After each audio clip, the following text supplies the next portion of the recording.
श्री गुरु तेग बहादुर साहिब के 350वें शहीदी दिवस को समर्पित पंजाब सरकार की श्रद्धा और सत्कार से भरपूर पहल। पंजाब के 23 जिलों में गुरु साहिब के जीवन और बलिदान को दर्शाते light and sound show Srinagar, Gurdaspur, Faridkot और तख्त श्री दमदमा साहिब, तलवंडी साबो से अनंतपुर साहिब तक 4 महान नगर कीर्तन तथा 23, 24 और 25 नवम्बर को अनंतपुर साहिब में होने वाले भव्य समागमों में मुख्यमंत्री सरदार भगवंत सिंह जी मान की ओर से सभी को नतमस्तक होने का हार्दिक अनुरोध। आइए अपनी अटूट श्रद्धा और सत्कार के साथ इन समागमों का हिस्सा बने।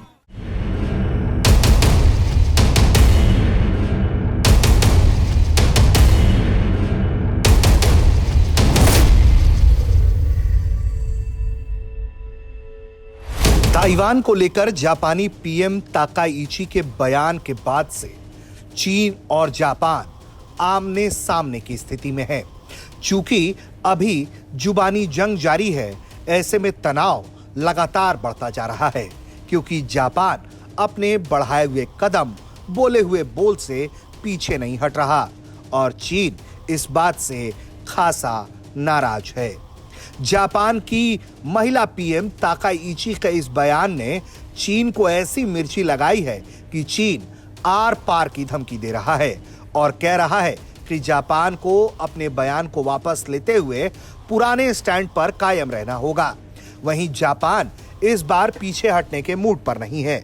उसका साफ तौर पर कहना है कि अगर चीन ताइवान पर हमला करेगा तो जापान अपनी सुरक्षा के लिए सेना भेज सकता है।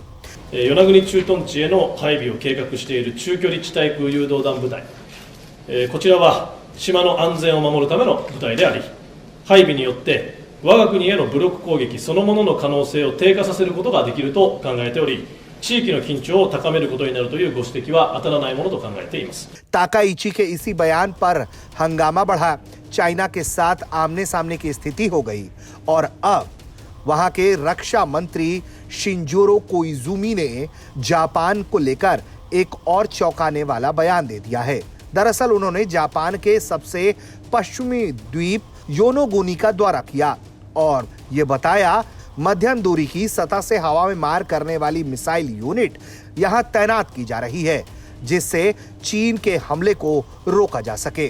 कोइजुमी ने ये बात साफ तौर पर कहा है कि इस तरह की सुरक्षा तैयारियां तनाव को बढ़ावा नहीं देती, बल्कि जापान की सुरक्षा को सुनिश्चित करती हैं। इस तरह की तैयारी और हालिया बयान साफ तौर पर यह बताते हैं कि जापान और चीन के बीच रिश्ते लगातार बिगड़ते जा रहे हैं, क्योंकि इसके पहले भी सेनकाकू द्वीप को लेकर चीन और जापान आमने सामने हो गए थे, जहां जापान ने सेनकाकू द्वीप में चीनी घुसपैठ का आरोप लगाया था।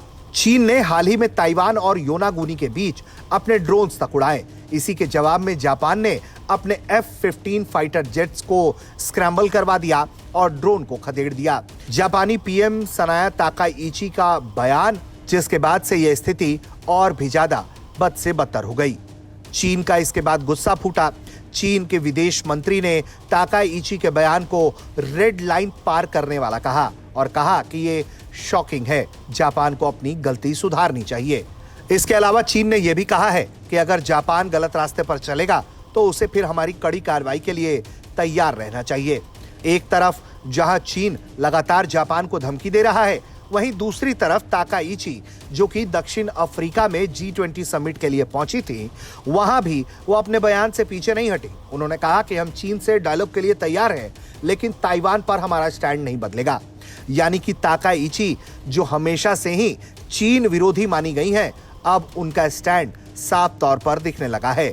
जापान का एक बड़ा हिस्सा उनके इस रुख से हैरान है और कुछ लोग उनके इस तरह के बयान को समर्थन देते हुए कह रहे हैं कि जापान को इस तरह का स्टैंड और भी ज्यादा मजबूत बनाएगा। ब्यूरो रिपोर्ट, भारत तक।